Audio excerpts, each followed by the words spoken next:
Well, foot and mouth disease, of course, was another big scare on the eve of World War One. Ireland had a lot of foot and mouth from the 1860s up to the 1880s. In fact, hundreds of thousands of animals in some years in the 1860s, 70s were actually suffering from foot and mouth. They got it stamped out in 1884 or thereabouts, and the country was clear. There was a lot of foot and mouth disease in Europe, places like Holland particularly.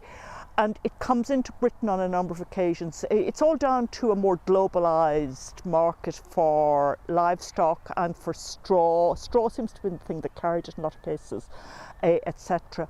And it comes into Ireland in about 1912, 13, and then there's the outbreak in the early 1914. It was a horrendous disease. It's very, very infectious, and it could wipe out huge herds.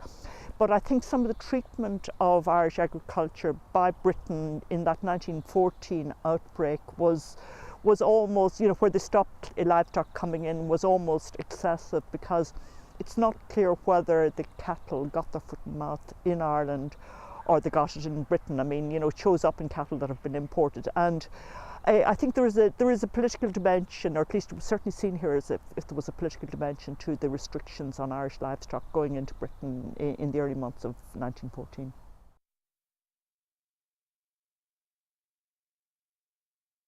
The market had developed by this stage into a lot of younger cattle, store cattle as they call them, not ready yet for market, leaving Ireland, going to England, being fattened in England and then slaughtered there.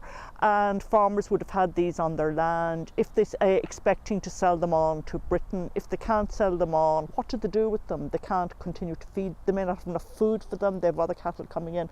So a whole livestock market, which goes through the fairs of Ireland, the provincial towns of Ireland, really falls apart, because there were intricate at this stage networks of cattle moving around Ireland, walking the roads, the drovers. There's the Porrick Column poem about the drover and the cattle. There were men whose livelihood was walking cattle 30, 50 miles over so many days. There was a huge network of fairs all around Ireland where the streets got filthy dirty and a lot of business came into town. The ultimate destination for a lot of these cattle is the boat to England, and if you disrupt that, the whole thing falls apart. So it would have had repercussions in countless provincial towns in Ireland.